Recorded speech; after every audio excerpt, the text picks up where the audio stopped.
Et l'enseignant a répété ce qui a été dit en première classe en ajoutant ceci, que l'âge de l'église de Smyrne a commencé vers l'an 170 après Jésus-Christ.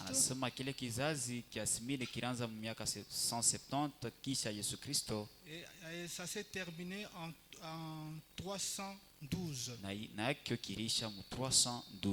Et le mot Smyrne signifie amer. Pourquoi amer? C'est parce que c'est l'âge où la vraie église avait subi les grandes persécutions.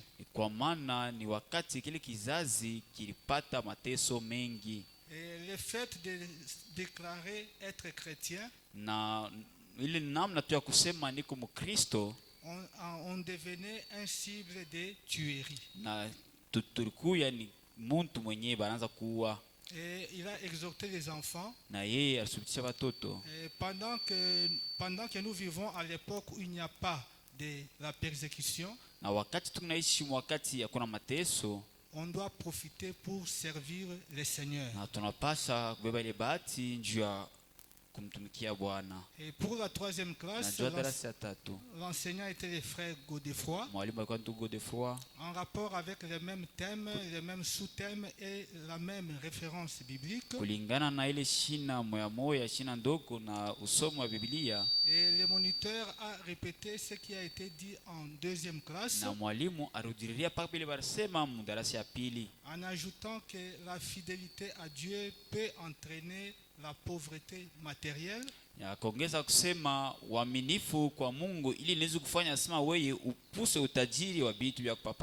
Les souffrances physiques. Et il a donné l'exemple de Job. Et la persécution peut être aussi un moyen par lequel Dieu sépare les vrais fidèles et les autres.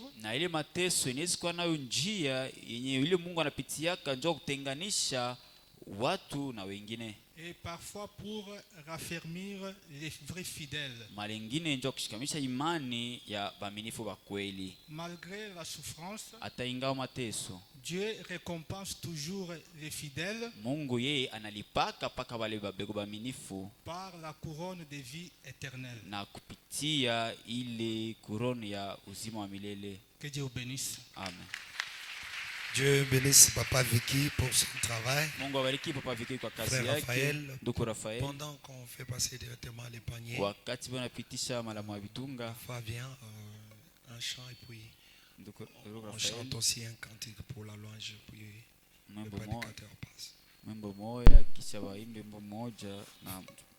Apprêtons déjà quelque chose pour le Seigneur. Nous sommes dans la maison de Dieu, nous devons apporter tout ce qu'on a.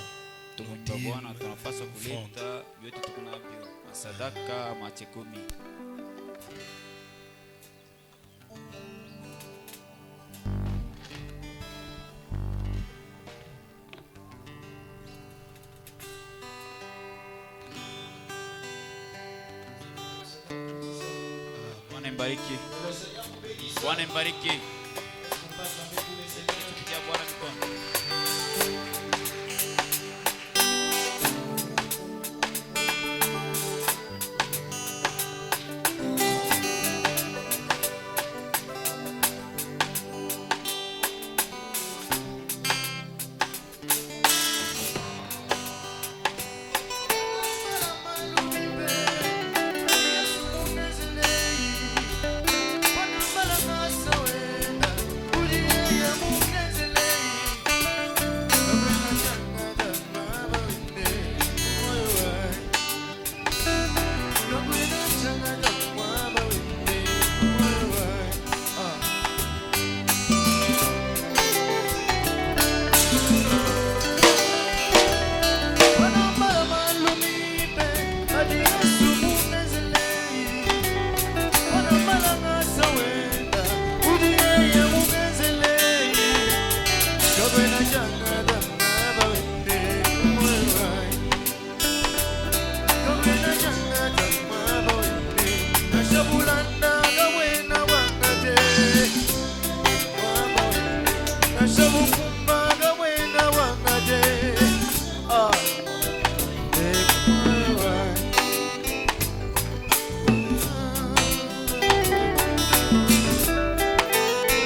Est-ce qu'on peut le faire ensemble?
Est-ce qu'on peut pousser le cri Jésus?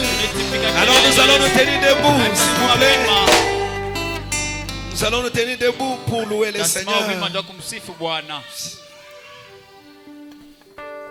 Chitumbisha nzambi wanyi wakansungila moyo wanyi. Chitumbisha nzambi wanyi wakansungila moyo wanyi.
quelqu'un peut crier Alléluia?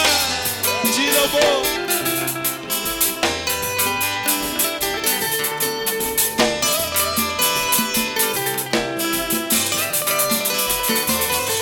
Oh, meme wumpo mushimina mumasanga babuloba kadi Yesu chilobo jani yeye kusungila moyo wanyi meme baba Zambia niwe Zambia boba nini baba Zambi wanye oh meme nini baba Zambi wanye bawanye nini hallelujah hallelujah.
côté, dis-lui que Dieu te bénisse pendant qu'on nous amène les prédicateurs.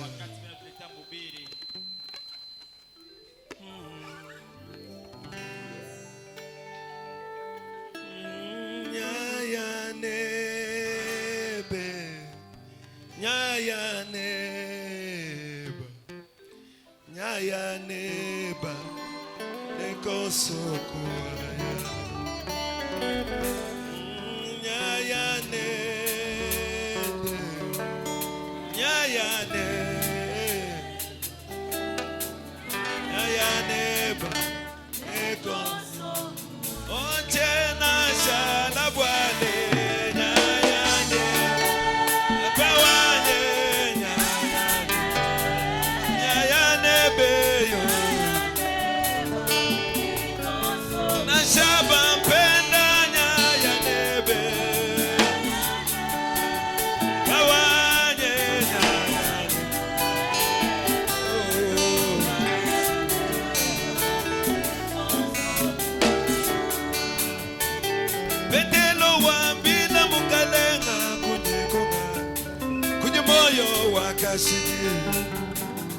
Memanya ya neba nikosokoya. Pitilo wambila mukalenga kunye kungai kunye moyo wakashidi. Memanya ya neba nikosokoya. Mema tena shalabwane bawane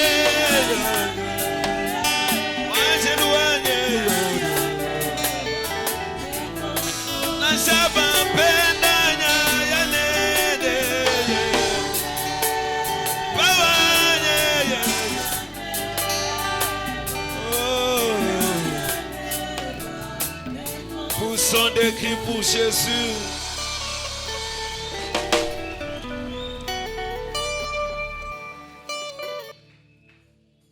Acclamez encore très fort.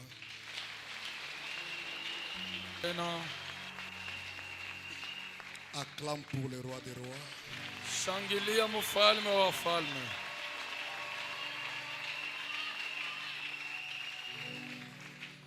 Je vous salue ce matin dans le précieux nom de notre Seigneur Jésus-Christ. Nous sommes infiniment reconnaissants à notre Dieu pour l'opportunité qu'il a donnée à tout un chacun. Est-ce qu'on peut acclamer pour ça?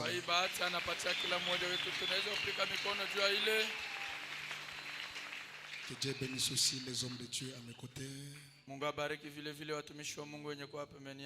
qu'il bénisse notre ancien Papa Élisée Bopé. Acclamez pour le Père de la maison.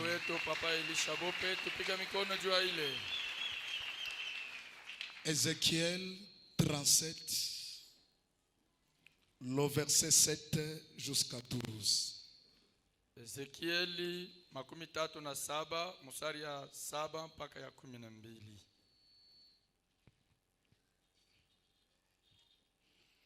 Je prophétisais selon l'ordre que j'avais reçu. Nilitabiri kufuatana na oda nilipokea. Et comme je prophétisais, il y eut un bruit et voici, il se fit un mouvement. Na gisi nilikuwa natabiri kukakuwa kelele na kukafanika mtingiziko. Et les eaux s'approchèrent les uns des autres. Na mifupa ikakaribiana moja kwa ingine. Je regardais et voici, il leur vint des nerfs, la chair crue et la peau les couvrit par-dessus. Na nilikuwa naangalia nikaona mishipa inaota, nyama ikaota na ngozi ikaifinika juu. Mais il n'y avait point en eux d'esprit. Lakini ndani yayo hakukuwa roho. Il me dit, prophétise et parle à l'esprit.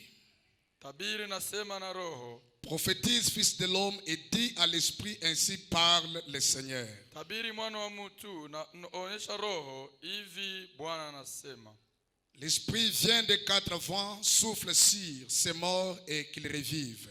Roho kuja tokea kwa ngambo yote ine na puluza pa imili na ipate kuishi. Je prophétisais selon l'ordre qu'il m'avait donné et l'esprit entra en eux. Ils reprirent vie et ils s'éteignirent sur leurs pieds. C'était une armée nombreuse, très nombreuse. Nikatabiri kufuatana na oda yenye nilipewa na roho ikaingia ndani yao na bakarudi kuuzima na bakasimama bwima, na ilikuwa ni jeshi kubwa sana. Il me dit, fils de l'homme, ces eaux, c'est toute la maison d'Israël. Voici, ils disent, nos eaux sont desséchées, notre espérance est détruite, nous sommes perdus. Akanyambia, mwana wa mtu, hii mifupa ni nyumba yote ya Israeli. Tazama, wanasema mifupa yetu inakauka na hatuna tena kitumaini na tuko benye kupotea. Prophétise donc et dis-leur, ainsi parle le Seigneur l'Éternel, voici, j'ouvrirai vos sépulcres, je vous ferai sortir de vos rives et mon peuple, je vous ramènerai dans le pays d'Israël. Akasema, tabiri na ubambie, hivi Bwana anasema wa milele, nitafungula makaburi zenu na nitamitosha ndani ya makaburi mwe taifa yangu, na nitamirudisha kwenye nchi ya Israeli. Dieu notre Père céleste, ta prise en charge est sollicitée maintenant dans cet auditoire. Nous nous soumettons au devant de toi et nous soumettons tout esprit ici devant toi. Au nom de Jésus-Christ, révèle-toi parmi tes enfants, afin que ceux qui sont venus malades soient guéris, que ceux qui ont des problèmes trouvent la solution, que ceux qui sont perdus soient sauvés, Seigneur, et que les moribonds soient ramenés à la voix de ta parole. Au nom de Jésus, nous chassons tout esprit qui ne confesse pas ton nom, que ta présence elle domine ici. Au nom de Jésus-Christ, Amen. Amen. Veuillez vous asseoir. Unaweza kuketi.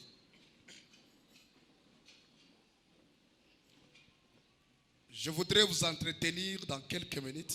Napenda kuzungumza nanyi mudagia kidogo. Alors je vous demanderai de me donner votre attention. Na nitamiomba munipatie angalisho yenu. Et je crois que le reste, Dieu fera quelque chose. Aminyasema kwa mabaki Mungu yepeke atafanya kitu fulani. Est-ce qu'encore une fois on peut acclamer pour le nom du Seigneur Jésus-Christ? Tunaweza kushangilia tena juu ya jina ya Bwana. Gloire à Jésus. Utukufu kwa Yesu. Lorsque Dieu s'apprêtait à donner la vie aux ossements desséchés, wakati Mungu alikuwa anatayarisha juu kuleta uzima kwa mifupa yenye kukauka, le Seigneur n'est pas descendu de lui-même, mais il a trouvé un point de contact. Bwana sikusuke yeye peke, lakini alitafuta fasi moja kwenye anaweza kutendea. Et ce point de contact, c'était un homme appelé Ézéchiel. Na ile chombo ilikuwa ni mtu mwenye kuitwa Ezekieli. Et qui était Ézéchiel? C'était un prophète. Na Ezekiel alikuwa nani? Alikuwa ni nabii. Et comme vous le savez, la parole vient toujours au prophète et la parole elle-même c'est la vie. Na gisi mnaijua neno inakuiaka paka kwa wanabii na neno yenyewe inakuwa ni uzima. Et vous allez constater que après qu'il a prophétisé, Dieu lui a dit mtaona kusema kisha yeye kutabiri Mungu alimwambia que ces ossements desséchés c'est la maison d'Israël. Na kusema hii mifupa ya kikavu ni nyumba ya Israeli. Et lorsqu'on parle d'Israël dans la Bible, na wakati banasema juu ya Israeli ndani ya cela typifie l'église aujourd'hui. Inakuwa ni mfano wa kanisa leo. Mais laissez-moi vous parler ce matin. Na mwache nionyeshe hii asubuhi. Ce matin, je ne vous parle pas de cet Ézéchiel de la Bible. Na hii asubuhi simuonyeshe juu ule Ezekiel wa Biblia. Mais il y a eu un autre prophète qui a reçu le mandat de prophétie dans cet âge. Et son nom c'est William Marion Branham. Parce que tout au cours des âges, l'église était détruite. Mais Dieu avait promis de la restaurer. Et cela devrait être par un puissant message.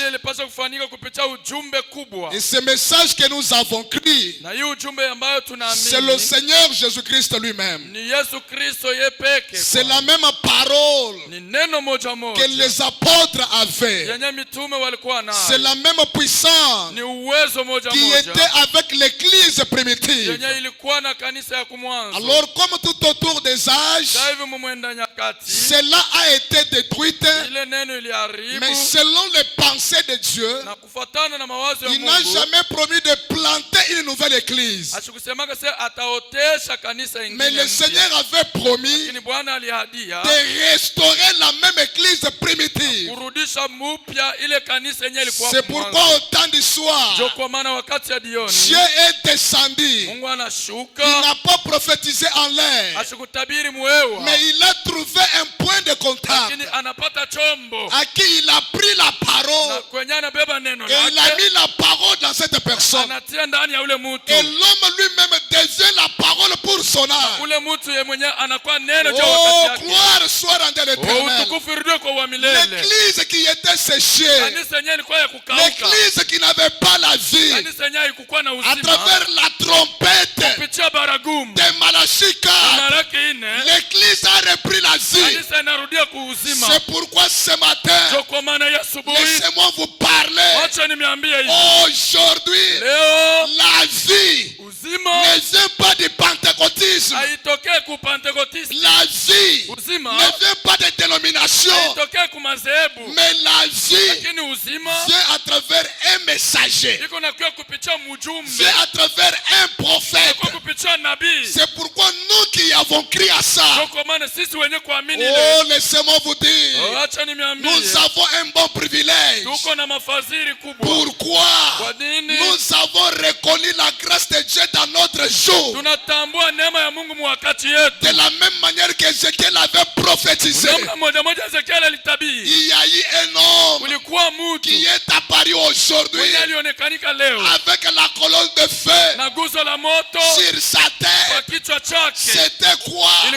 L'autorité suprême, le Dieu créateur, le maître des cieux et la terre, qui s'est fait photographier avec un homme. Et croire cet homme, c'est croire Dieu aujourd'hui.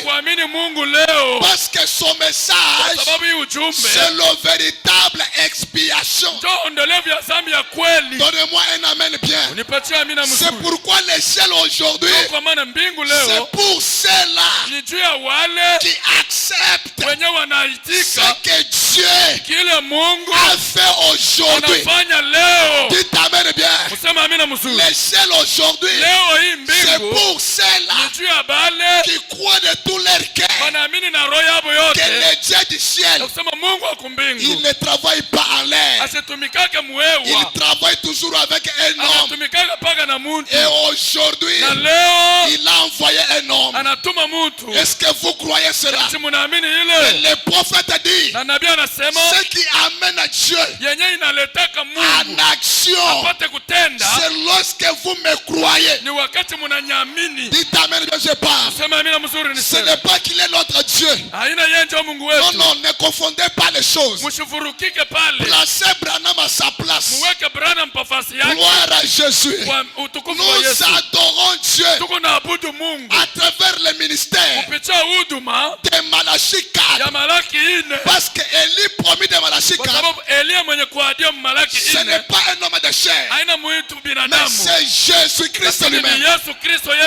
C'est pourquoi Tommy Osborne, le père de pentecôtisme, le père de dénomination, un homme grand, lorsqu'il ouvre la bouche pour parler de ses expériences, il dit, moi Tommy Osborne, j'ai vu Jésus 2 fois dans ma vie. La première fois, je l'ai vu quand j'ai prié dans ma chambre. Mais la seconde fois, je l'ai vu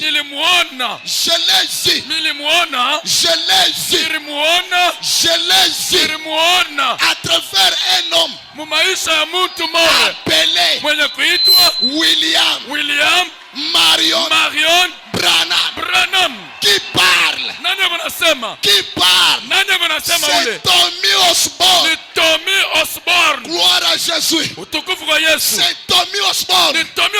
Il dit, j'ai vu Jésus à travers un homme appelé William Marion Branham. Mais dans le Seigneur, wapendwa ndani ya Bwana, si vous êtes ici, kama muko hapa, ne nous confondez pas. msifurukike. Nous adorons le Seigneur Jésus. Tuko naabudu Bwana Yesu. Mais nous reconnaissons Lakini tunatambua qu'au temps du soir, kama wakati ya jioni il a envoyé quelqu'un anatuma mtu avec un na message ujumbe de restauration, ya kurudishana de upya, résurrection. ya kufufulana. Dites amen, mais je parle. Sema amina mzuri niseme. Pendant que tu m'envoies, amen. Wakati unanitumia amina, Au nom de Jésus, mjina ya Yesu, que ton ciel s'ouvre. mbingu yako ifunguke. Que ton ciel, Mbingu yako, que ton ciel s'ouvre. mbingu yako Que ifunguke. ton ciel s'ouvre. Mbingu ifunguke juu Que yako. ton ciel s'ouvre. Mbingu ifunguke juu yako. Gloire à Jésus. Utukufu juu ya Là, Yesu. c'est le témoignage Ile ni ushuhuda des papas des ya pentecôtistes. baba yake aba madhehebu bote. Gloire à Jésus. Utukufu kwa Yesu. C'est pourquoi Bosoph dit, Ndio kwa maana Bosofa anasema, j'ai prié pendant 40 ans mimi niliomba mu miaka 40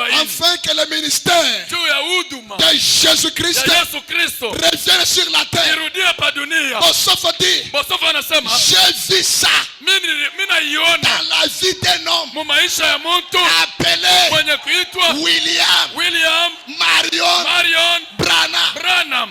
L'Ivoire, il le dit. Levi Quand anasema, j'étais assis avec Branham, pale nilikuwa mwenye kuikala na Branham, j'ai su nilijua qu'il était un homme asema alikuwa mtu le plus important de la terre. wa maana sana mu dunia humu. Gloire à Jésus. Utukufu kwa C'est Yesu. pourquoi Joseph Branham a dit, Ndio kwa maana Joseph Branham la anasema, voix que vous écoutez dans les bancs, sauti mu unashikia mu ce mamitepe n'est pas la voix de mon père. haina sauti ya baba yangu. Elohim lui-même, Amen.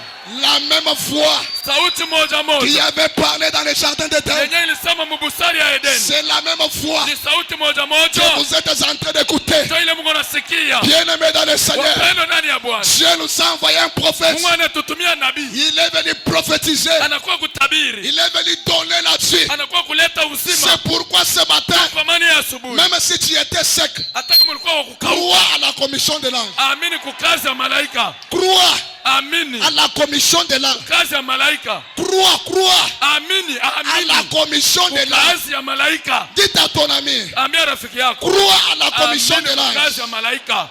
Dis-lui, crois Umwambie sema amini à la commission de l'ange. kazi ya malaika. À la commission de l'ange. Kazi yenye malaika alileta Dans le message, ndani ya mahubiri. étroite est la porte. Njia ni mwembamba. Au paragraphe 54, Ubeti yake 54. Frère Branham a dit, Ndugu Branham et anasema, dans tous les âges, mu vizazi vyote, de tout temps, mu wakati yote, Dieu a toujours habité dans l'homme.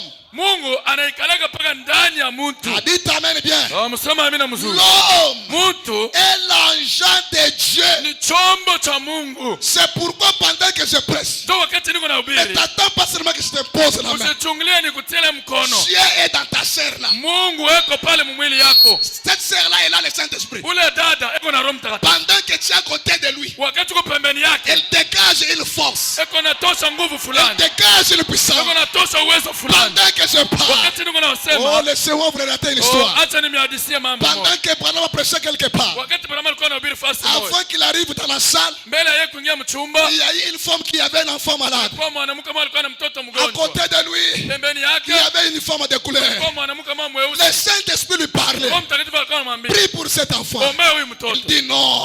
Mais le prophète va venir. Nabii yeye mwenyewe Elle atakuja. priera pour lui. Ataombea huyu mtoto. La femme a refusé. Mwanamke anakataa. Elle s'est déplacée. Anatoka pa ile Le fasi. Saint-Esprit lui dit, Roho Mtakatifu anamwambia, prie pour cet enfant. ombea yule mtoto. Au juste, Mwisho elle descend le balcon. anashuka kwa balkon, Elle parle à cet homme qui avait l'enfant. anaenda kwa mama mwenyewe kwa Je sais mtoto. que Branham va venir. Mimi nasema Brahma Il va prier pour cet enfant. ataombea huyu mtoto. Mais je sens en moi Mimi nasikia ndani mwangu que je peux prier pour lui. kama mimi naweza kuombea huyu La mtoto. femme prend l'enfant. Mama anabeba Elle mtoto, prie, oh Dieu, anaomba Mungu, ton serviteur viendra. mtumishi wako atakuya, Il priera pour lui. ataombea huyu Mais mtoto. moi, je prie Lakini seulement. mimi naomba tu. Un moment après, Kisha wakati le kidogo, grand Bill fait son atterrissage. Graham Bill anaingia mchumba. Il entre dans l'auditoire. Anaingia mchumba. Et quand le moment de prière commence, Wakati ya maombi inaenea, la maman approche avec l'enfant. mama yake mtoto anasogea. Le Ndio regarde et dit non, mama anaangalia cet sasa. enfant, Huyu mtoto il est déjà guéri. acha kupona. Il y a eu une femme de couleur. Kwa mwanamke mama Le mweusi. Saint-Esprit lui avait parlé. Mtakatifu alimsemezea. Et il avait prié. Alikuwa acha Et kumuombea. depuis lors, Na tangu ile wakati l'enfant est déjà guéri. mtoto alikuwa acha Regarde kutunziwa. ton frère. Angalia ndugu Donne-lui yako. la chose qu'il a besoin. Au mpatie kile kona lazima. Regarde ta sœur. Angalia dada yako. yako. Donne-lui la chose. Umpatie kile konako lazima. Donne-lui la chose. Umpatie kile konako lazima. Umpatie kenye konako lazima. Donne-lui la. Umpatie. Donne-lui la chose. Umpatie. Donne-lui la chose. Umpatie. Que le Dieu qui est à moi. Non, Mungu ako Mungu wa ndani yangu. Que le Dieu qui est à moi. Mungu lako ndani yangu. Qu'il sort maintenant. Atoke sasa. Et qu'il t'accorde la. Akupatie kile kitu. Dis-lui tu es libre. Umwambie sasa uko huru. Ton entreprise. Kampuni yako. À partir d'aujourd'hui. Kuanzia leo. Ça commence à marcher. Inaanza kutembea mzuri. Ça commence à marcher. Inaanza kutembea mzuri. Ça commence à marcher. Inaanza kutembea mzuri. Ça commence à marcher. Inaanza kutembea mzuri. Ça commence à marcher. Inaanza kutembea. Qui dit amen? Nani anasema amina? Qui dit amen? Nani anasema amina? Qui dit amen? Nani anasema amina? Au nom de Jésus. Mjina ya Yesu. Que le Dieu d'Élisée Mungu wa Elisee vous essuie de larmes. amepanguza machozi. Gloire à Jésus. Utukufu kwa Yesu. Gloire à Dieu. Utukufu kwa Yesu. Gloire à Jésus. Utukufu kwa Yesu. Merci Père. Asante Baba. Merci Père. Asante Baba. Alléluia. Haleluya. Et ce que vous savez, Na mimi mnajua lorsque Dieu envoie quelqu'un, wakati Mungu anatuma mtu, Dieu ne reste pas au ciel. Mungu asibaki yake kumbingu. Dieu, Mungu ne reste pas au ciel. habaki yake kumbingu, Il descend. anashukaka, Il entre dans cet homme. anaingia ndani ya ule mtu, Et cet homme-là, na ule mtu mwenyewe il devient un Dieu. anakuwa Mungu wa kuona. Ce n'est pas en vain que Moïse était Dieu. Haina kwa bule Musa alikuwa Mungu. Il était la parole. Alikuwa neno. La parole vivante. Neno yenye kuishi. Pour son âge. Jua wakati yake. Dites amen bien. Musema amina mzuri. Il était la lumière. Alikuwaka nuru. Gloire à Jésus. Utukufu kwa Yesu. Même Noé. Hata Nubu. Était la lumière pour son âge. Alikuwaka nuru jua wakati yake. Même aujourd'hui. Hata leo. Laissez-moi parler de ça. Mocha niseme jua leo. C'est ce qui donne la foi de l'enlèvement. Ndio ile inaleta imani ya unyakuliwo. Je vous dis frère. Na niambia kweli. Si vous croyez ces choses. Kama unaamini bibi. Tu ne rentreras pas malade. Hautarudia mgonjwa. Oh. Avant qu'il soit les 15. Mbele le 15 que Dieu te donne la meilleure voiture. Kupatia gari mzuri. Tu ne crois pas. Awamini. Tu ne crois pas. Awamini. Si tu crois, envoie-moi un amen. Kama unaamini unitumie amina. Envoie-moi un amen. Unitumie amina. Envoie-moi un amen. Unirushie amina. Gloire à Jésus. Utukufu kwa Yesu. Gloire à Jésus. Utukufu kwa Yesu. Gloire à Jésus. Utukufu kwa Yesu. Gloire à Jésus. Utukufu kwa Yesu. Le grand Dieu du ciel. Mungu mkubwa kumbingu. Il nous a visités. Anatutembelea. On demande Pérégrine. Banauliza Pérégrine. Pérégrine. Pérégrine. C'est quoi la différence? Ni tofauti gani entre Branham katikati ya Branham et Jésus? Na Yesu. Pérégrine dit. Pérégrine anasema. La différence. Tofauti. C'est seulement le corps. Ni mili tu. Mais la divinité. Lakini umungu.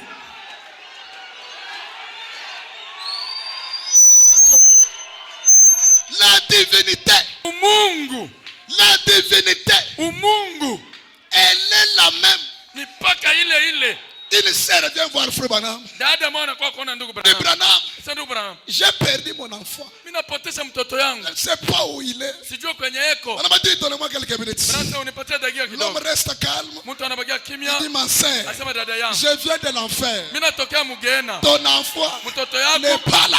Ana Mugena. C'était quoi? Ilikuwa ni nini? Le ministère huduma de Jésus-Christ. Yesu Kristo Réel.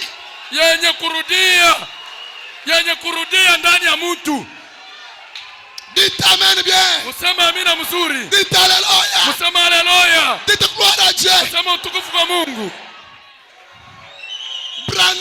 Branham vivait dans des mondes. Alikuwa anaishi maulimwengu mbili. Au même moment. Mwakati moya moya. On amène un enfant. Banaleta mtoto moya. Une petite fille. Binti. Princesse qui était aveugle. Alikuwa malkia mwenye alikuwa kipofu. Il y avait un missionnaire qui était là. Kulikuwa mpasha injili alikuwa pale. Il dit à Branham. Anaonesha ndugu Branham. Frère Branham. Tu vois cet enfant ici. Unaona huyu mtoto huyu. Elle est aveugle. Ni kipofu. Branham dit en bon. Branham sema njoo vile. On l'amène devant Branham. Banamuleta ndugu ya Branham prend l'enfant. Branham anabeba mtoto. Il dit frère Neville. Asema ndugu Neville. J'ai monté avec l'enfant. Mimi napanda na huyu mtoto. Devant le trône. Mbele ya kiti cha enzi. En train d'intercéder pour. Niko natetea juu huyu mtoto. Branham dit. Branham anasema. Ça n'était pas une vision. Haikukuwa muono. Je n'étais pas en transe. Il dit, j'ai monté. En train d'intercéder. J'ai plongé mes mains dans le sang. Amen. Et j'ai frotté sur l'enfant. Aujourd'hui, quelque chose doit se passer dans ta vie. La pauvreté sera écrasée. La pauvreté. Si je suis un homme de Dieu, ce matin, je maudis la vie des pauvres. Je dis ceci. Je maudis la vie de pauvreté. Nous avons reçu un grand prophète, un grand message. Depuis l'histoire de l'humanité, ce que Dieu a fait aujourd'hui, ça ne s'est jamais fait. Dit amen bien. En Finlande, un enfant tamponné. Gloire à Jésus. Les choses partaient. Dit amen bien, je parle. Dit amen bien. Si tu es malade, regarde-moi et sois guéri. Écoutez, le même Dieu des apôtres, il est ici. Le même Dieu de la Pentecôte. La Bible dit que l'ombre de Pierre guérissait les malades. Au nom de Jésus. Au nom de Jésus. Au nom de Jésus. Au nom de Jésus. Que ta maladie, que ton problème reste ici. Reste ici. Reste ici. Qui dit amen? Qui dit amen? Qui dit amen? Qui dit amen? Qui dit amen? Aujourd'hui, je viens d'opérer un miracle. Aujourd'hui, ta souffrance est terminée. L'ombre de Pierre guérissait les malades. L'ombre de Pierre guérissait les malades. Nous avons part au même Saint-Esprit. Dites amen bien. Parce que Branham a dit, Christ ne m'a jamais envoyé pour construire les organisations. Mais Christ m'a envoyé pour lui construire un individu. Un homme dans lequel le Dieu créateur là doit habiter. Est-ce que vous croyez ça? Même si tu étais sec, reprends la vie. Reprends la vie. Reprends la vie. Même si tu étais enterré, aujourd'hui, tu vas résister. Tu vas résister. Là où il y a ton mari qui travaille, il y a quelqu'un qui le dérange. Aujourd'hui, j'étais la vie de cet homme. J'étais la vie de cet homme. J'étais la vie de cet homme. Aujourd'hui, on va engager les gens. Je ne suis pas l'entreprise, mais je peux engager. Je ne suis pas l'ambassade, mais je peux livrer un visa. Tout celui qui a un projet de ses enfants pour le faire étudier et que ça va traîner à ma qualité de l'homme de Dieu, par la grâce ministérielle qui m'a été conférée, au nom de Jésus, j'introduis ton enfant. Envoie-moi un amen bien. Envoie-moi un amen bien. Envoie-moi un amen bien. Envoie-moi un amen bien. Aujourd'hui, tu vas reprendre la vie. Tu t'appelles comment? Donnez-moi ton nom. Je déclare que ton nom soit cherché par les grands. J'ai parlé à qui? Que les grands hommes te... Que les grands hommes te cherchent. Que les grands hommes te cherchent. Écoutez, je crois dans un Dieu de miracles. Dites amen bien. Regarde la terre là où tu es. Regarde la terre. Dis avec moi terre. Dis terre.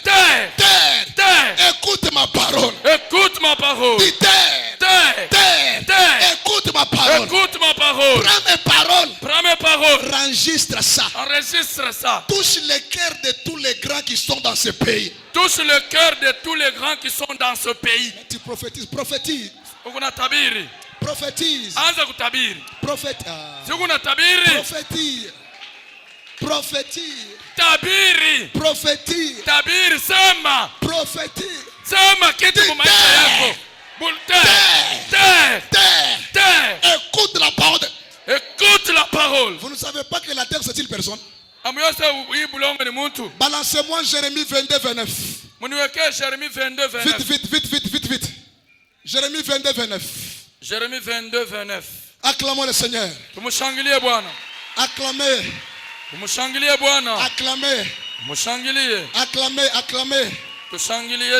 Gloire à Jésus. Jérémie 22, 29. Jérémie 22, 29. Faites un peu vite. Jérémie 22. Alors, allons-y. Terre. Écoute la parole de l'Éternel. Écoute la parole de l'Éternel. C'est-à-dire, la terre a les oreilles.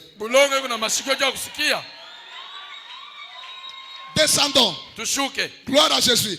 Ainsi parle l'Éternel. Inscrivez cet homme comme privé d'enfant. Inscrivez cet homme comme privé d'enfant. C'est-à-dire, la terre a des mains. La terre a des mains. C'est-à-dire, elle peut retenir ta vie. Et tout comme ce matin, elle peut relâcher ça. Dites amen bien. Terre. Écoute la parole de l'Éternel. Écoute la parole de l'Éternel. Pourquoi Jérémie s'adresse à la terre? Bien-aimé dans le Seigneur. Quelqu'un peut ne pas te toucher, mais il peut te toucher par la terre.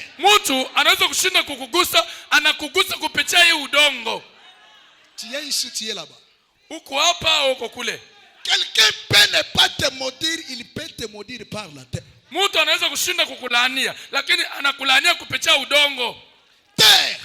Terre. Écoute la parole de l'Éternel. Ainsi parle l'Éternel. Gloire à Jésus. Inscrivez cet homme comme privé d'enfant, comme un homme dont les jours ne seront pas prospères. Au lieu que Jérémie s'adresse à ses rois, mais lui s'adresse à la terre. C'est parce qu'il avait compris que lui-même, il est dérivant de la terre. C'est pourquoi quand Adam et Ève ont péché, lorsque Dieu voulait proclamer les sentences sur la femme, il a maudit la femme en direct. Mais pour l'homme, Dieu a maudit la terre.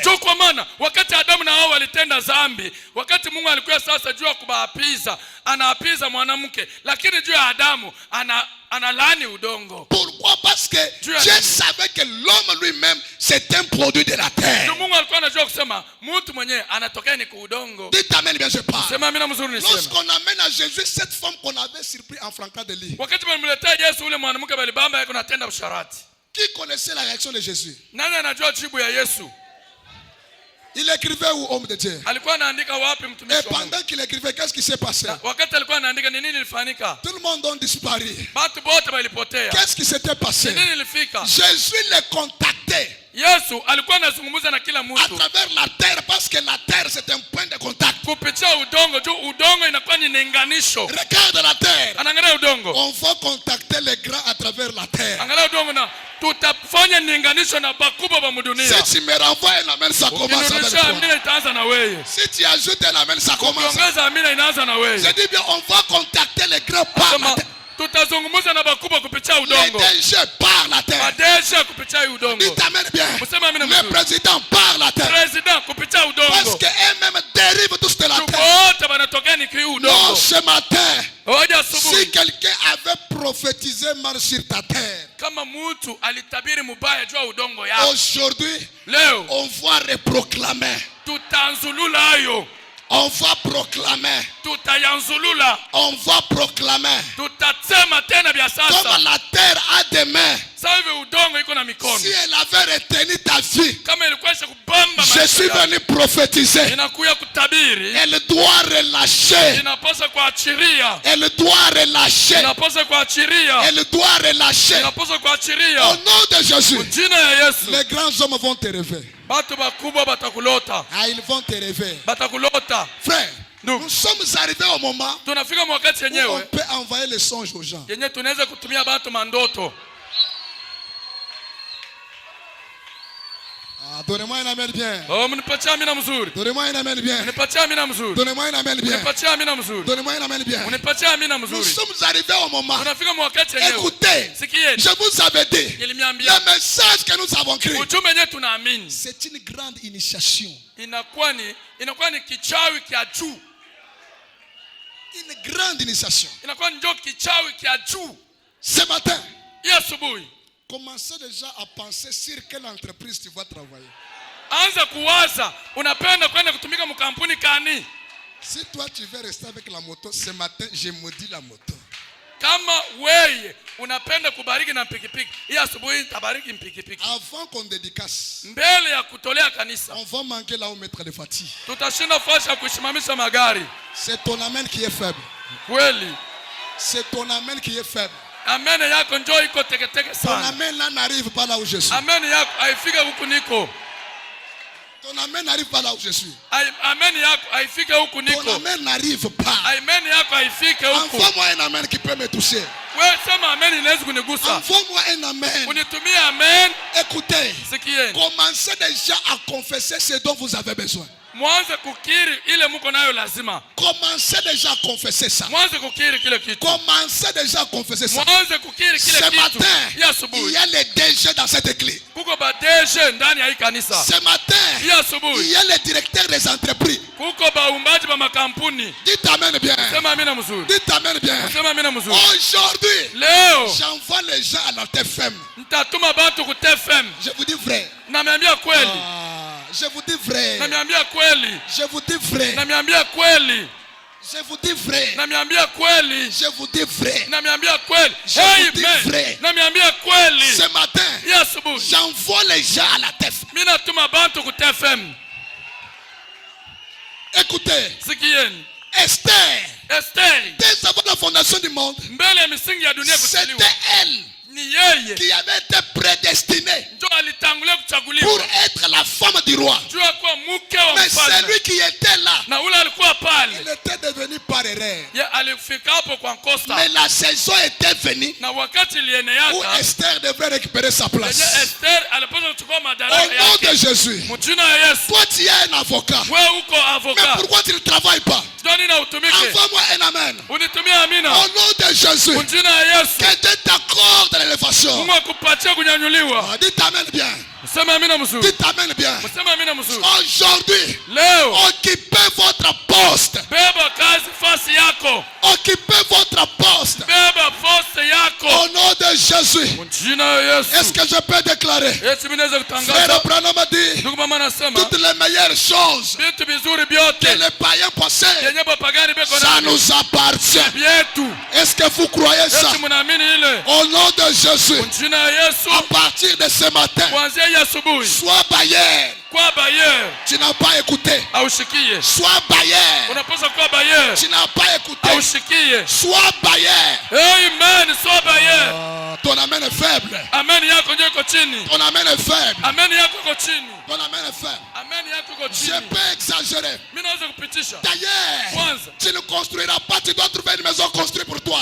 hautajenga, utakuta nyumba basi kukujengea. Si tu m'envoies un amen, Kama unanitumia amina, que toute ta richesse utajiri yako qui yote était déjà bloquée yenye ilikuwa yenye kufungwa pendant que je parle, wakati niko nasema sous l'onction de l'aigle, chini ya upago ya ntai, sous l'onction du lion, chini ya upago wa au nom de Jésus, jina ya Yesu, commence à être restauré. mwanze kurudishwa upya, Commence à être restauré. mwanze kurudishwa Est-ce upya. que tu peux te mettre Eti debout unaweza kusimama bwima pendant que tu tiens debout? wakati unasimama bwima. Au nom de Jésus, Jina ya Yesu, lève ta main droite en inua l'air. mkono yako ya ume, Dis, oh Dieu, sema Mungu, merci Merci. Pour la restauration. Pour la restauration. Merci. Merci. Pour la vie que tu m'as donnée. Pour la vie que tu m'as donnée. Merci. Merci. Pour une meilleure parcelle. Pour une meilleure parcelle.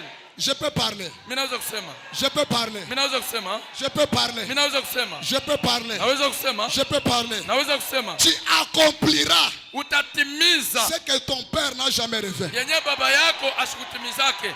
Tu dis amen, tu reçois la chose. Unasema amina, unapokea. Tu dis amen, tu reçois la chose. Unasema amen, unapokea. Tu dis amen, tu reçois la chose. Unasema amina, unapokea kile À kitu. partir d'aujourd'hui, Kuanzia siku ya leo, que l'ange de l'éternel, malaika wa milele, le Dieu qui marche avec un beau père, Mungu mwenyewe anatembeaga na bope, je le place à tes côtés. mimi namweka pembeni yako. Quand tu vas commencer à marcher, Pale utaanza kutembea, que toute personne qui est bloquée, mtu yote mwenye kufungwa qu'il soit débloqué. apate kufunguliwa, Qu'il soit débloqué. apate kufunguliwa, Qu'il soit débloqué. afunguliwe. Soit la délivrance Ukwe ufungulivu pour ta famille. juu ya jamaa yako, Soit la délivrance. ukwe ufungulivu, Soit la délivrance. ukwe ufungulivu, Soit la délivrance. ukwe ufungulivu. Au nom de Jésus. Mjina ya Yesu, Je sens l'onction sur moi. nashika upako juu yangu. Je déclare. Natangaza kusema, Toi, celui qui n'a jamais senti l'onction. wewe mwenyewe uyashikiaga upako, La présence de Dieu uwepo wa Mungu est ici avec iko moi. hapa na mimi. La présence de Dieu Uwepo wa Mungu est dans cette iko salle. ndani ya hii chumba. Je déclare Natangaza que kusema, les ciels s'ouvrent. minyololo ifunguke, Que les ciels s'ouvrent. minyololo ifunguke. Au nom de Jésus, Mjina ya Yesu, j'appelle l'argent. mimi naita franga. Que tous les banques mondiales Mabanki yote ya dunia écoutent ma voix. isikie sauti yangu. Que tous les banques mondiales Mabanki yote ya dunia écoutent ma parole. isikie neno langu. Que les vents écoutent ma parole. Na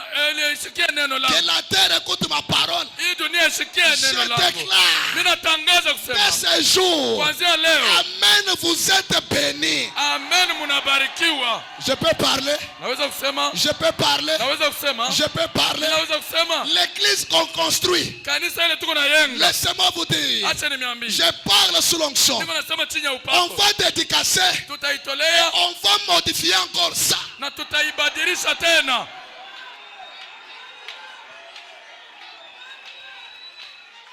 Écrivez ce que je vous dis. Muandike yenyewe niko namiambia. On va dédicacer. Tutaitolea. On va encore modifier. Kisha tutaibadilisha Parce que la tena. gloire Kwa de sababu Dieu, tukufu elle est tellement grande. iko kubwa sana. Elle est tellement Iko grande. kubwa sana. Elle est tellement Iko grande. kubwa sana.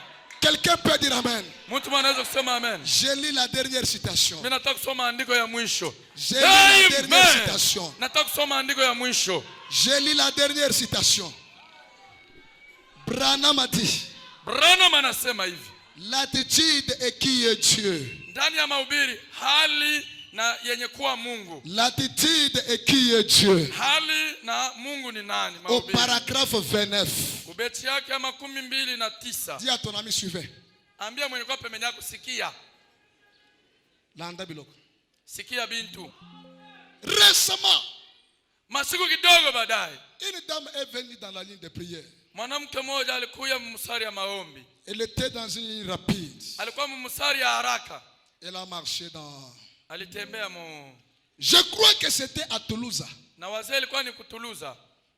En Oklahoma. Kule ku Oklahoma. Elle a marché dans la ligne avec ses béquilles. Na alikuwa anatembea mstari ya maombi na mabeki Et yake. j'ai dit, Na nikasema, sœur, dada, croyez-vous que je suis le serviteur de Dieu? eti unaamini ya kwamba mimi ni mtumishi wa Mungu? Elle a dit, Akasema, oui monsieur. ndiyo Bwana. J'ai dit, Nikasema, allez et jette vos béquilles. uende kule kukone na tupa ile mabeki yako. Et continuez à marcher. Akaanza kuendelea na uendelee kutema. Ela Kutembea. Akasema, Mais, lakini monsieur, Bwana, j'ai ces béquilles depuis 2 ans. hii mabeki kuna kwa miaka 2 niko natembea nayo. Je suis pauvre plusieurs Niko jours. masikini tangu mimi nilizalika. Je suis célibataire, ça fait un moment. Nikusha kupita miaka mingi niko mbumbalaka. Kuna kwa mara mingi. Nije utanyambia vile. Nije. Je souffre. Niko na teswa. Ça fait plusieurs fois. Kuna kwa mara mingi. Dites amen bien. Monsieur, Lakini j'ai ces béquilles niko na hii mabeki depuis 2 ans. tangu miaka 2. J'ai ce problème. niko na hii mambo hii depuis 2 ans. Isha kwa miaka 2. Branham dit, Branham anasema, je dis, nikasema, vous les garderez utabakia na hii mabeki peut-être pour toujours. mara nyingine tena kumwisha maisha yako. Elle est partie. Akaenda. C'était fini. Na kwake kuliishia Ce pale. matin, ne manquez pas aussi l'occasion. Hii asubuhi mshipuse hii bahati. Ce matin, Hii asubuhi ne manquez pas aussi l'occasion. mshipuse hii bahati. Je vous avais dit le vendredi, Nimeambia msiku wa kazi il tano. faut un baptême. Inabidi ubatizo wa akili ya mkichwa chenu. Il faut un baptême. Akili yenu inapaswa kubatiziwa. Dis à ton ami, sois baptisé dans ton sang. Ambia mwenye kwa pembeni yako kichwa chako kibatiziwe. Enlève Tosha. les virus. Tosha mabishano, tosha Enlève mashaka. les virus. Tosha ile virisi. Enlève les virus. Tosha bubishi. Enlève les virus. Tosha mashaka. Même si tu es né dans une famille la plus pauvre. Hata kama ulikuwa mjamaa moja ba maskini sana. Je vous ai toujours répété. Mimi namirudishaka hii mambo kila mara. Mais quoi que chante aujourd'hui. Aba bote Mungu naona na manyumba munene leo. Ils étaient derrière. Jana bona boba ranza kuwayewaye bego na ripia. Barukwa mayai. Barukwa mayai. Ils étaient des œufs. Tous les coqs qui chantent. Aba bajogo bote munaona bego na wika leo. Ils étaient des œufs. Barikwaga mayai. Même si tu es né dans une famille la plus pauvre. Hata kama barikuzala mjamaa ya ba maskini sana sana na zaidi. Ne change pas la famille. Usibadilishe jamaa yako. Ne change pas. Usibadilishe jamaa yako. Ne change pas la famille. Usibadilishe jamaa yako. Aide-moi à dire à ton voisin. Unisaidie kuonesha jirani yako mwenye kwa pembeni yako. Dis-lui. Umwambie kusema, ne change pas la famille. Usibadilishe jamaa. Ne quitte pas l'église. Usitoke mkanisa. Ah, l'église c'est une famille. Kanisa ni jamaa. Dis-lui. Mwambie, ne change pas la famille. Usibadilishe jamaa. La raison pour laquelle sababu yenyewe Jésus-Christ Yesu Kristo était venu de Nazareth. Alitokea ku Nazareti. C'est parce que Nazareth était une ville maudite. Ni juu Nazareti ilikuwa mji yenye kulaaniwa. C'est pourquoi Njo kwa maana Thomas dit, Thomas alisema, peut-il sortir quelque chose de bon? Ku Nazareti huko kunaweza kutoka tu kitu kizuri. À Nazareth, ku Nazareti huko kutoka tu kizuri.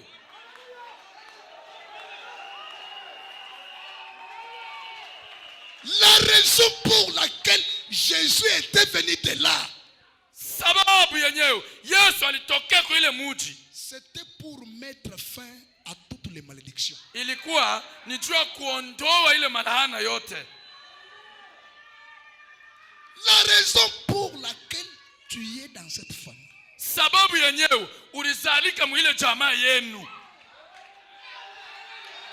ni juu wewe kupitia wewe ile laana ishe. Ni juu ya wewe kutosha ile malaana ya mjamaa yenu. Ni juu wewe ushimamisha ile malaana ya kizazi yenu. Amen. bien-aimé dans le Seigneur, Wapendwa ndani ya Bwana, tu ne quitteras pas la terre pauvre. hautatoka pa hii dunia maskini.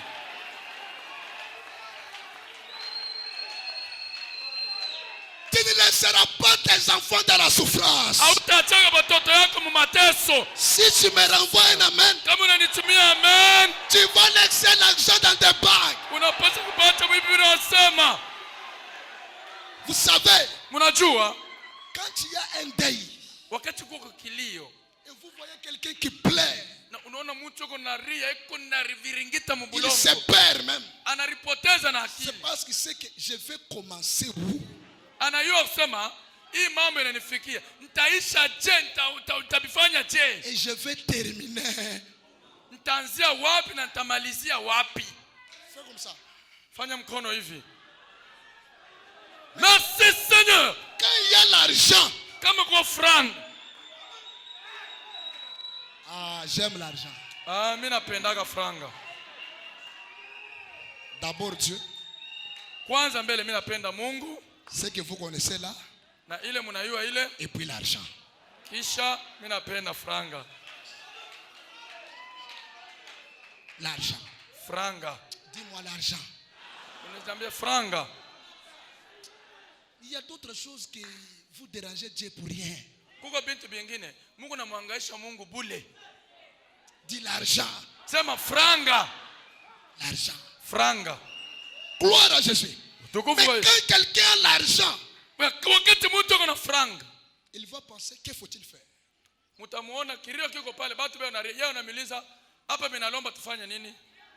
Papa est parti. Bon, désormais. Bon. Ma main droite est élevée. Je déclare. Tu ne quitteras pas cette terre pauvre.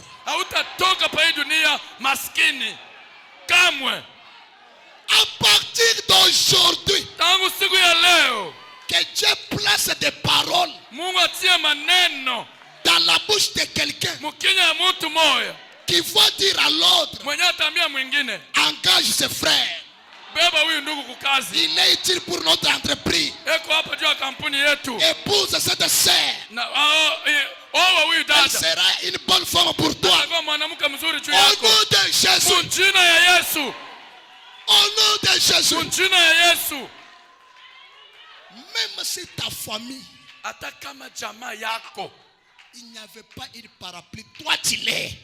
Akukwake mtu kukuwazia wewe unakuwa parapluie ya jamaa yetu. Mfungula mtu wa yanzubu.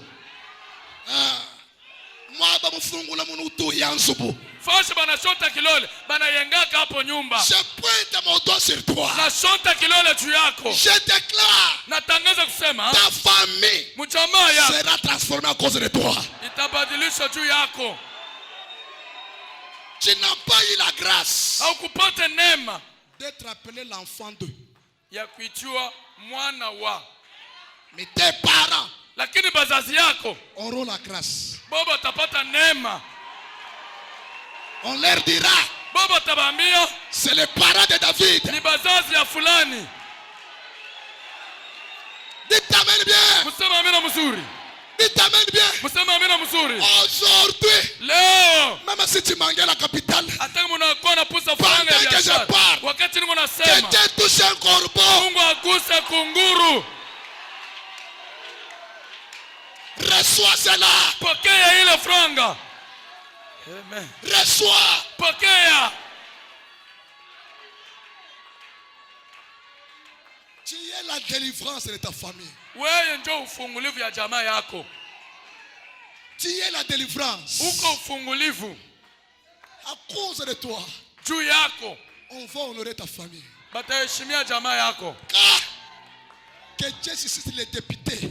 Mungu alamusha ba députés, les magistrats, ba magistrats, les douaniers, ba douaniers, les gouverneurs, ba gouverneurs. Quand on regarde, on dit tu ne sais pas. C'est le pasteur des procureurs. Ule ni pasteur au gouverneur. Papa dit amen. Papa dit amen. Papa sema amina. On dira lui. Yeah. Vous ne savez pas. Amuju. Dans son église. Mkanisa yake.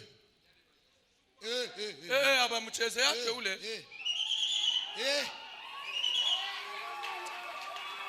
Si tu crois que ça sera toi, envoie-moi un amen. Kama unaamini na wewe ni wewe unitumia amina. Envoie-moi un amen. Unitumia amina. En dehors de la maison que vous construisez, papa. Papa, inja ya nyumba ile uko na yenga. Tu n'habiteras pas dans ces maisons 10 ans. Hautaishi mu ile nyumba miaka 10. Quelqu'un va vous offrir un villa. Mtu mmoja atakutolea villa. Envoie-moi un amen bien. Unitumia amina ya mzuri. Envoie-moi un amen. Unitumia amina mzuri. Dites alléluia. Sema alléluia. Est-ce qu'on peut recommencer? Tunaweza kuanzulula. Paragraphe 30 maintenant. Ubeti yake ya 13 sasa. Descendez, qu'est du frère Branham. Amen. Acclamons le Seigneur.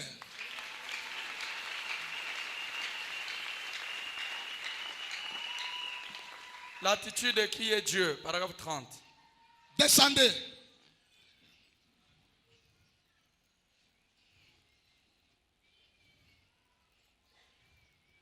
On peut avancer? Voilà. Il dit, anasema, environ 20 minutes plus tard, kisha dakika 20 baadaye. Dis à ton ami 20 minutes plus tard. Ambia mwenye kwa pembeni yako kisha minute 20. Environ 20 minutes plus tard. Kisha dakika 20. Une dame est venue. Mwanamke mwingine akakuya. Et ces deux huissiers devaient l'aider. Na Mungu wa mbingu alipasha kumsaidia. Na bahuisia bawili balipasha kumsaidia. Et j'ai senti l'esprit m'attirer vers elle. Na nikasikia roho iko na nivuta nisogee kwake. Ce soir ou ce matin, si tu as la foi, Hii asubuhi kama uko na imani, tu peux provoquer Dieu. unaweza kumchokoza Mungu. Ton amen est faible. Amen yako ndio iko chini. Branham a dit, Branham anasema, j'ai senti l'esprit nikasikia roho m'attirer vers elle. iko na nikokota kwake. Ne néglige pas cette petite foi que tu as. Usizarau ile imani kidogo yenye uko nayo. Ça peut transformer les choses ce matin. Inaweza kubadilisha mambo hii asubuhi. Tu ne crois pas? Hawamini? Tu ne crois pas? Hawamini? Ça peut changer les choses. Inaweza kubadilisha mambo. Alléluia. Amen. Elle avait les yeux et elle pleurait. Na akainua macho na akaanza kulia. Et quand on parle d'une femme, c'est l'église. Na wakati nasema juu ya kanisa, juu ya mwanamke ni kanisa. L'église pleurait. Kanisa ilikuwa nalia. Sur des petits contrats. Ni paka tuma contrat tuloko. L'argent, si c'est trop, c'est $10,000. Franga kama iko ya mingi ni $10,000. C'est trop, c'est 20,000. Kama ni ya mingi ni 20,000. Ah. Mungu wangu.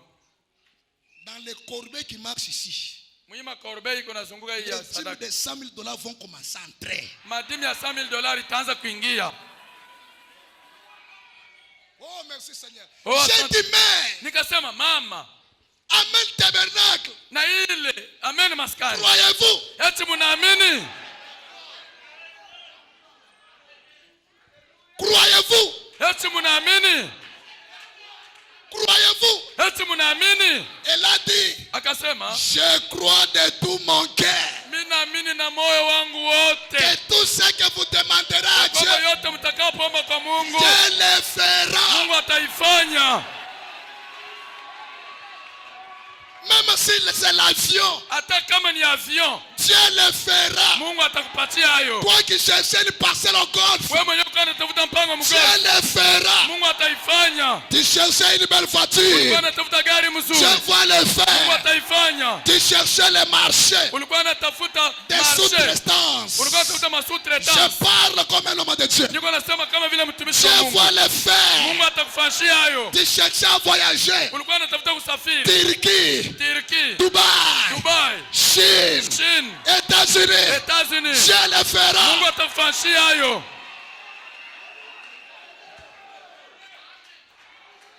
Merci Jésus. Asante Yesu. J'ai dit, Nikasema, avancez-vous là. wende kule kukoona. Non, montez. Tu as sauté.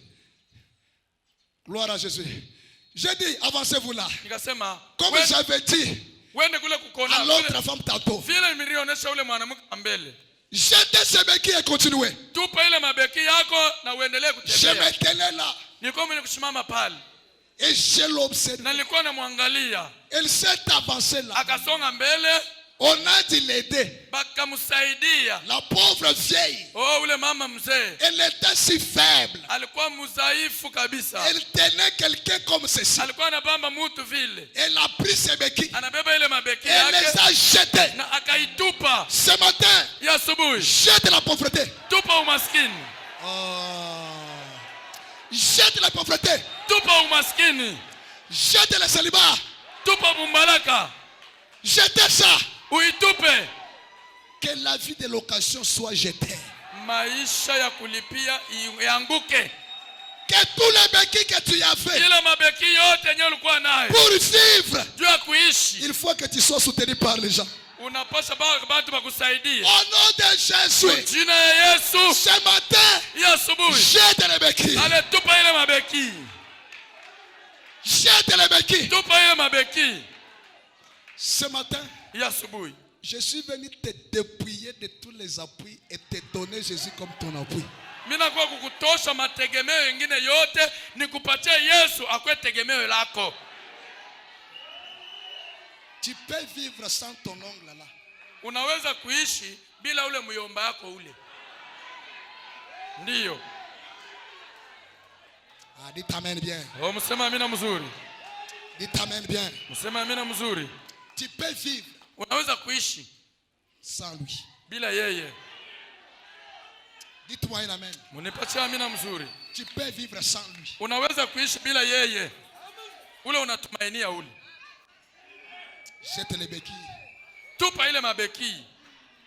Quels sont les béquilles que tu as? Ni mabeki gani uko nayo? C'est quoi? Ni nini? Jette ça. Uitupe. Jette ça. Uitupe. Il y a des entrepreneurs ici. Kuko bale benye batafungula makampuni hapa. Dites amen bien. Oh, msema amina mzuri. Dites amen bien. Msema amina mzuri. Elle tenait quelqu'un. Na alikuwa anabamba mtu Comme ceci. vile. Elle a pris ses béquilles. Na akabeba ile mabeki. Et les a jetés. Kaitupa. Elle a traversé le bâtiment. Akaanza kuzunguka mchumba. Ce matin, Ya asubuhi. tu vois jeter les béquilles. Utatupa ile mabeki. Ce matin, Ya asubuhi. Dieu doit prouver de quoi il est capable. Mungu anapaswa kuonesha uwezo yake. Même si ton étoile Hata kama nyota yako était déjà noircie. ilikuwa ishakuwa nyeusi. Je termine déjà. Nataka kumaliza. C'est possible Inawezekana que Dieu lave ton étoile. Mungu asafishe ile nyota yako. C'est la raison pour laquelle Ndio sababu yenyewe tu te croises avec les grands hommes. unakutana na batu bakubwa. Tu as de grands contacts dans ton téléphone. Uko na manimero ya batu bakubwa mu telefoni yako. Mais après ces gens-là, Na kisha bale batu ils ne font rien pour toi. abakufanyisha kitu hata kimoya. Le problème c'est quoi? Mambo ni nini? C'est ton étoile Ni nyota yako qui est noircie. ndio ishakuwa nyeusi. Pendant que je parle, Wakati unasema que le Dieu de Bope lave ça. Mungu abope asafishe ile nyota yako. Amen.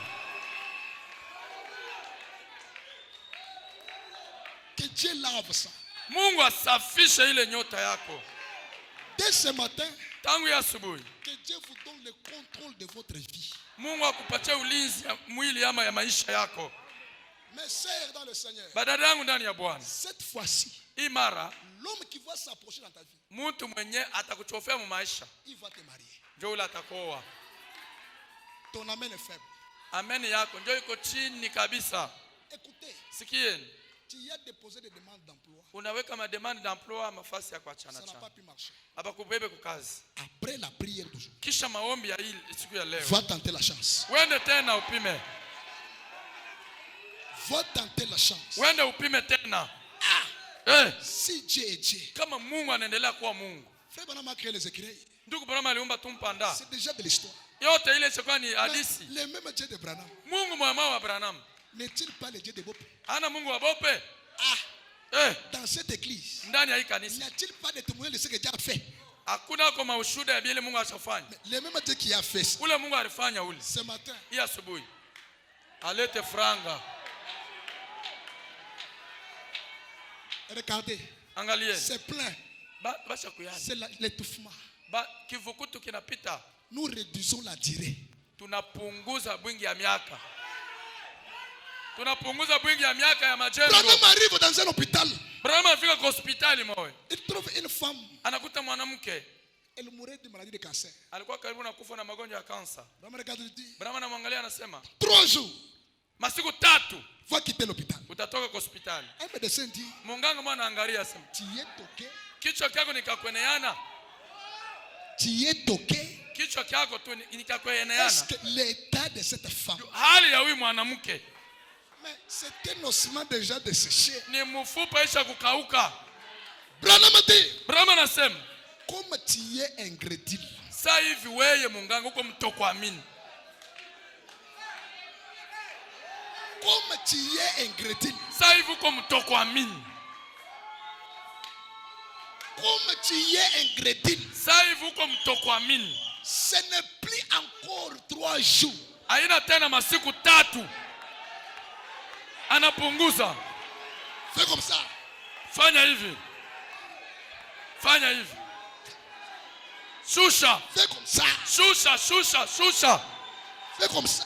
Shusha bwingi ya miaka. Comme tu es incrédule, Sasa hivi uko kutokuamini. Ce n'est pas encore dans 72 heures. Haina tena mu masiku 3. Mais dans 24 heures. Lakini msiku moja. Si elle ne quitte pas l'hôpital. Kama sitoka kwa hospitali. Je suis un faux prophète. Niko nabii wa bongo. Au nom de Jésus. Mu jina la Yesu. Je vous donne 90 jours. Nakupatia masiku 10. Parmi vous. Katikati yenu. Il y aura les grands. Kutakuwa bakubwa. Parmi vous. Katikati yenu. Je vois élever les gens. Mungu anatuma tainua Au watu. nom de Jésus. Mu jina la Yesu. Ce n'est plus nos loin de jours. Haina tena masiku 10. Laisse que maintenant. Acha sasa. Réduisons la durée. Tupunguze wingi wa masiku. Réduisons la durée. Tupunguze masiku. Les mois prochains. Mwaka itafuata. Tu vas témoigner. Utashuhudia. Les mois prochains. Mwaka ifuatayo. Tu vas témoigner. Utashuhudia. Tu vas témoigner. Utashuhudia. Au nom de Jésus. Mu jina la Yesu. Reçois l'onction. Pokea upako. Des grandes choses. Ya vitu vikubwa. Reçois l'onction. Pokea upako. D'élévation. Ya kunyanyuliwa. Je parle à qui? Niko nasema na nani? Si cette ville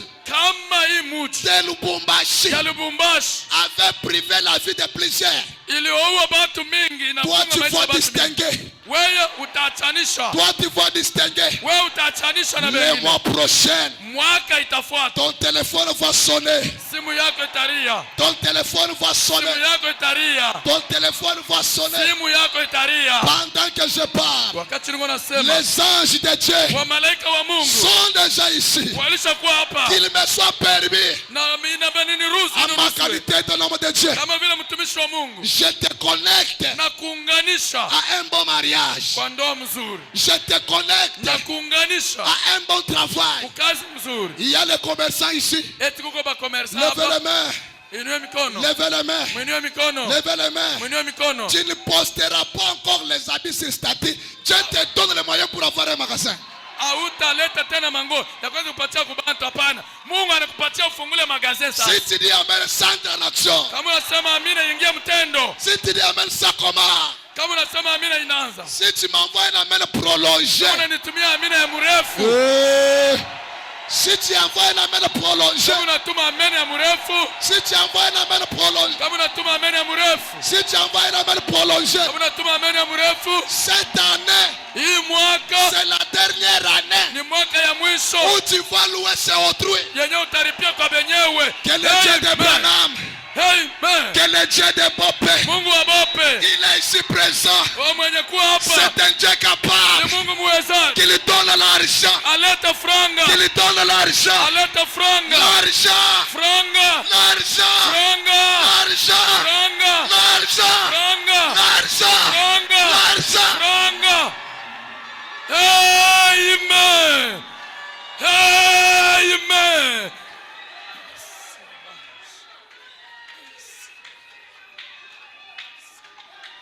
Il pourvoira, il pourvoira.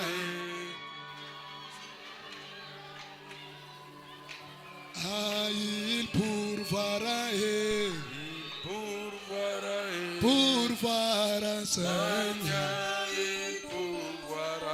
Oh, il pourvoira. Lève la main droite en l'air. Inua mkono yako ya uume hivi. Ah, il pourvoira, pourvoira. Alpha et Omega. Alléluia. Ah, il pourvoira, pourvoira. Ah, il pourvoira. Alléluia. Nous sommes à la montagne de l'Éternel ce matin. Uko kumulima wa milele ya asubuhi. Amen. Il y a les bois. Il y a les feux. Kuko miti, kuni, kuko moto Il y yoi. a les couteaux. Kuko kisu. Mais Dieu Lakini Mungu faut pourvoir un agneau. ataleta mwana kondoo. Isaac a demandé à son père. Isaac a demandé à son père. Voici le feu, voici les bois, voici les couteaux.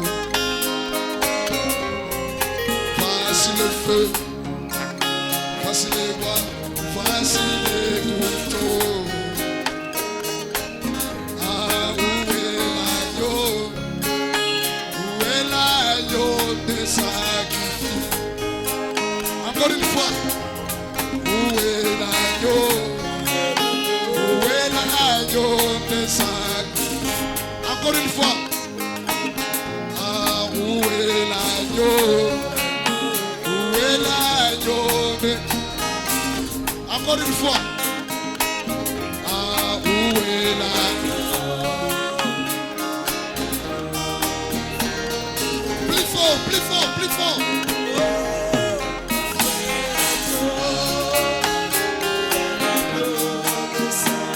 Plus fort, plus fort, plus fort, plus fort.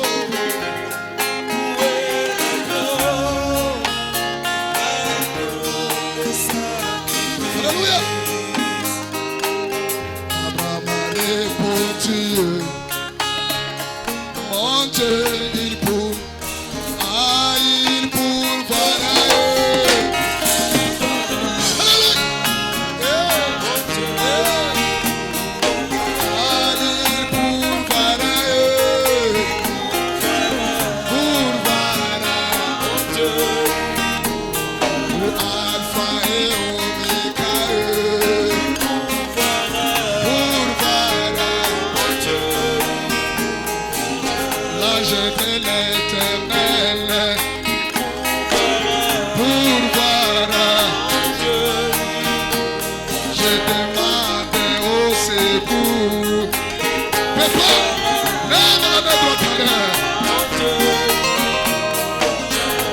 Écoutez, prends ton enveloppe.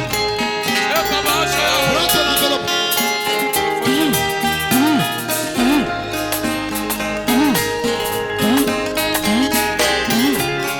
Si tu as les sifflets, si tu as les sifflets, sifflets. Sifflets, sifflets.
Aujourd'hui, voilà comment on va procéder. Qui croit à la transmission de la puissance?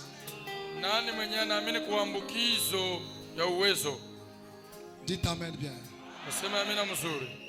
Le mercredi, c'est alors qu'on va prier pour vous.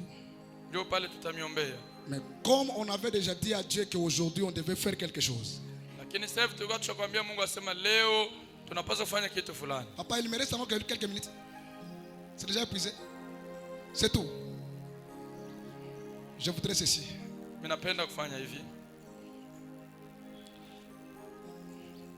Papa, donnez-moi 5 minutes. Ok, venez d'abord. Il faut approcher. Dieu est un Dieu de transmission.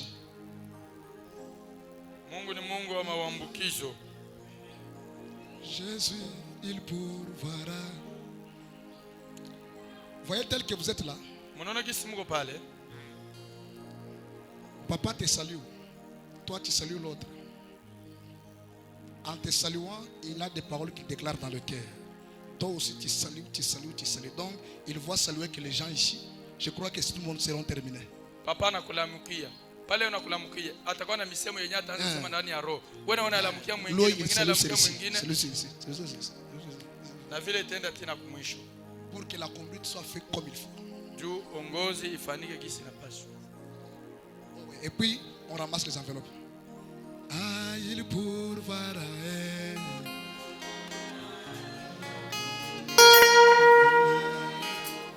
Oh Alpha et Omega. Pourvoira. Ah, pour ton mariage.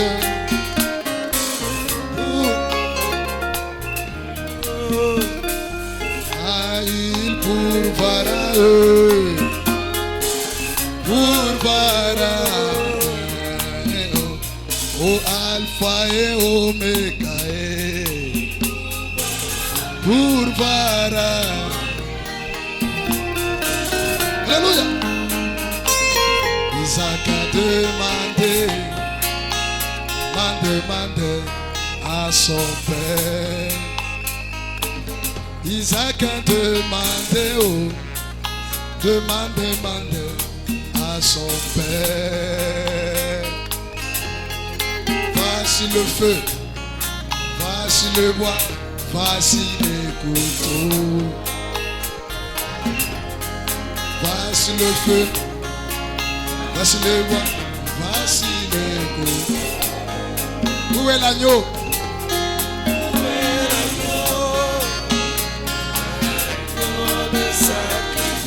Plus fort que ça. Où est l'agneau? Où est l'agneau de sacrifice? Plus fort que ça. Où est l'agneau? Où est l'agneau de sacrifice? autre fois. Où est l'agneau? Où est l'agneau des sacrifices? Où est l'agneau? Où est l'agneau? Où est l'agneau des sacrifices? Alléluia. Abraham a répondu, mon Dieu, il pourvoira.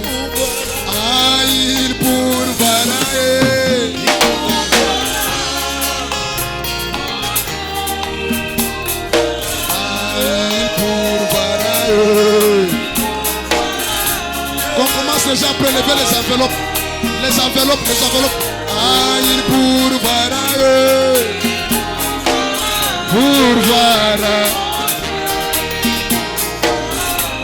Pour ton mariage,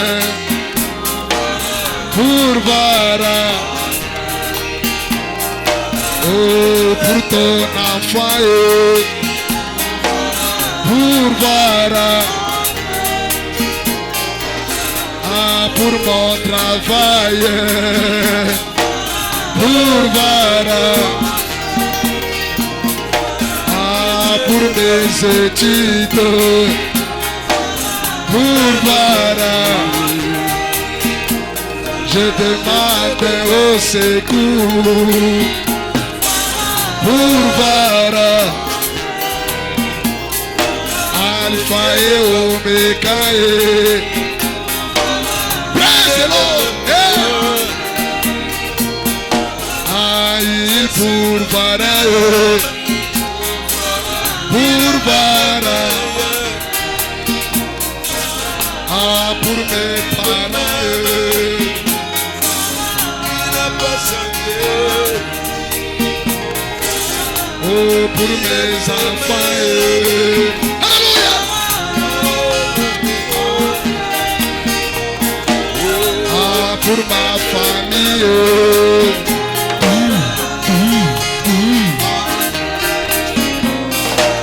ah, pour mon église, pourvoira. Ah, pour mon pays,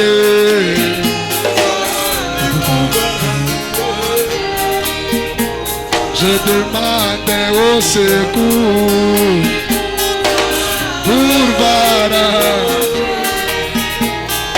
Oh, fini la moto, pousse la clé de joie. Alléluia.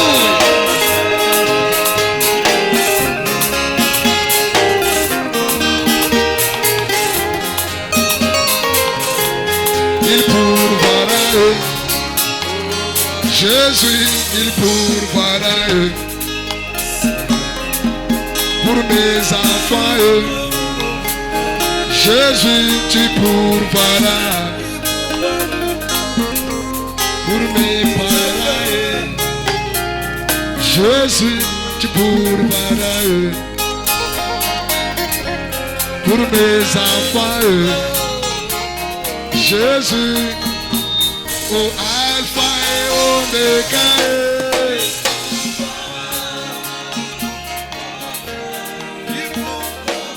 Jésus, tu pourvoiras. Pourvoiras. Ah, il pourvoira. Pourvoira. Ah, il pourvoira. Il pourvoira. Ah, il pourvoira. Alléluia.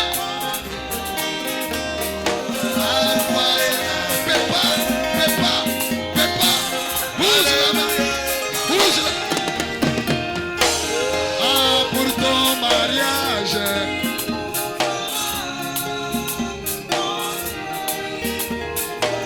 Oh, pour ton église.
Je vous promets le mercredi,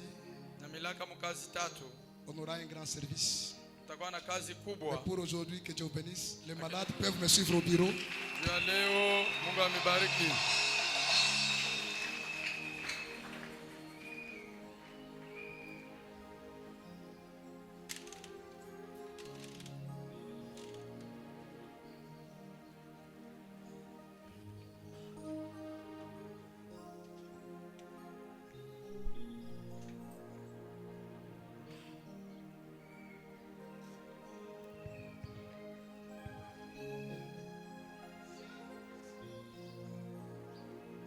Nous allons maintenant remettre nos enveloppes.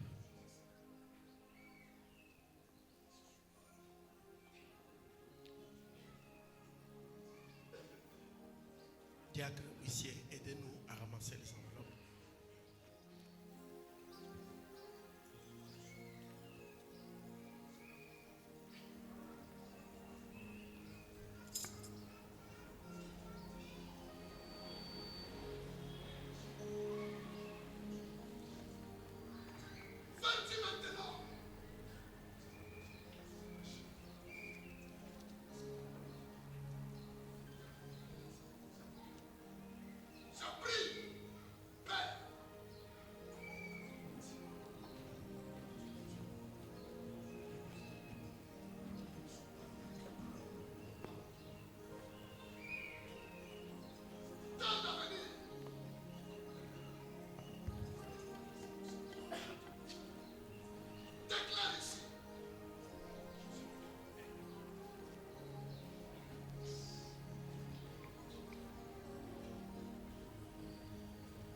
J'espère que vous aviez compris ce qui avait été dit.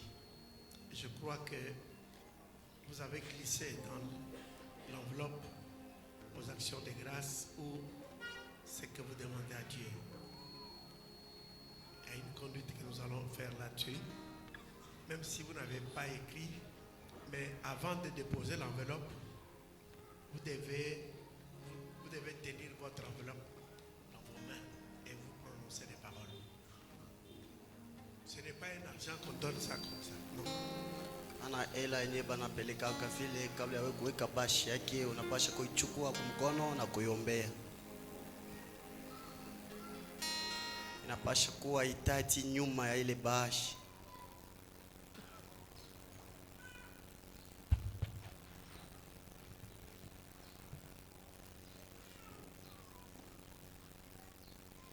Frère Pierre, un cantique.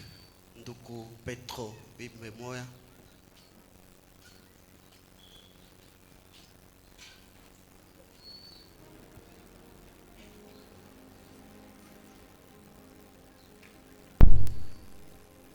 On est mal assis.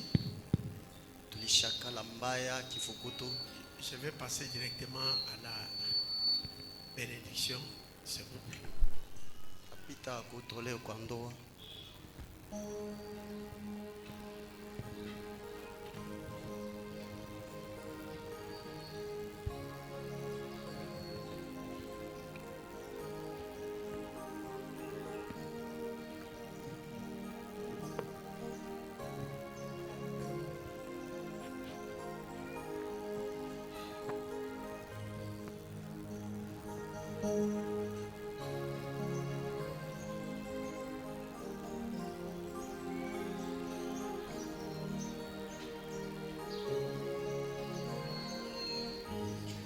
J'essaierai quelque part. J'essaierai quelque part. Oui, quelque part. Tendrai mon nom. j'essaierai. Oui, j'essaierai quelque part, oh quelque part, pour entendre un mot. Oui, j'essaierai. Moi, j'essaierai. Oui, quelque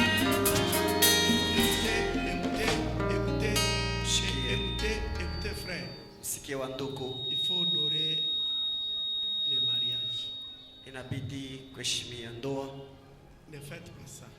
Usifanye vile. Nous savons qu'il fait chaud Najua kuna kivukutu nyingi. et nous n'allons pas vous prendre beaucoup de votre temps. Temichukua wakati ya mingi. Surtout si vous êtes célibataire et que vous sortez, vous vous faites du mal vous-même. Zaidi kama wewe kumbalaka na unatoka unajifanyisha vibaya pekee. La Bible déclare que les mariages sont honorés de tous. Biblia inasema ndoa iheshimiwe kwa watu wote. Je vous prierai de ne pas faire ça. Amisi msifanye hivyo. On peut projeter Ephésiens chapitre 5. Anaweza kuweka kubao wa Efeso sura ya 5 À partir du verset 22. hadi yake ya 22. Ephésiens chapitre 5. Wa Efeso sura ya 5 À partir du verset 22. hadi yake ya 22. Nous allons lire ce texte ensemble et puis je vais passer à la bénédiction. Tasoma hii andiko pamoja kisha tutatolea ndoa. Ouvrez vos Bibles, vous qui avez des Bibles. Mwepenye kwa na Biblia muifungule. Ephésiens chapitre 5 à Wa partir du verset Efeso 22. sura yake ya 5 Nous hadi ya allons le lire ensemble. 22 tutasoma pamoja. Allons-y. Femmes, soyez soumises à vos maris comme au Seigneur. Car le mari est le chef de la femme, comme Christ est le chef de l'Église, qui est son corps et dont il est le sauveur. Or, de même que l'Église est soumise à Christ, les femmes aussi doivent l'être à leur mari en toutes choses. Marie, aimez vos femmes comme Christ a aimé l'Église et s'est livré lui-même pour elle, afin de la sanctifier par la parole, après l'avoir purifiée par le baptême d'eau, afin de faire paraître devant lui cette Église glorieuse, sans tache, ni ride, ni rien de semblable, mais sainte et irrépréhensible. C'est ainsi que les maris doivent aimer leurs femmes comme leur propre corps. Celui qui aime sa femme s'aime lui-même. Car jamais personne n'a haï sa propre chair, mais il la nourrit et en prend soin comme Christ le fait pour l'Église. Parce que nous sommes membres de son corps, c'est pourquoi l'homme quittera son père et sa mère et s'attachera à sa femme, et les deux deviendront une seule chair. Ce mystère est grand. Je dis cela par rapport à Christ et à l'Église. Du reste, que chacun de vous aime sa femme comme lui-même et que la femme respecte son mari. Amen. Amen. Disons ensemble Amen. Tusome pamoja amina. Ok. Ndivyo. Je vais demander à frère Élisée et Ruth de se tenir debout. Elezea ndugu Elisha na dada Ruth washimame yulu. À qui demanderai-je? Kwa nani tamuliza? Pour que cette femme ili huyu mke devienne l'épouse de cet homme. awe bibi wa huyu bwana. Je demanderai à qui? Talomba tauliza nani?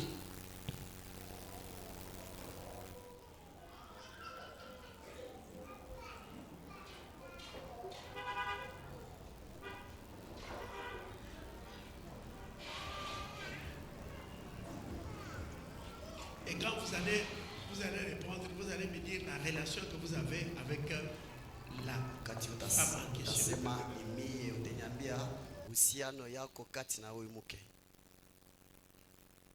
Uhusiano yangu na Ruth ni mtoto wangu. Est-ce qu'on peut acclamer le Seigneur? Eti tunaweza kupikia Bwana makofi. Merci. Asante. Unechika? Est-ce que vous acceptez de donner ta fille à la sœur, au frère Élisée? Est-ce qu'on peut encore acclamer le Seigneur? Eti tunaweza kushangilia Bwana. Unaweza kuketi.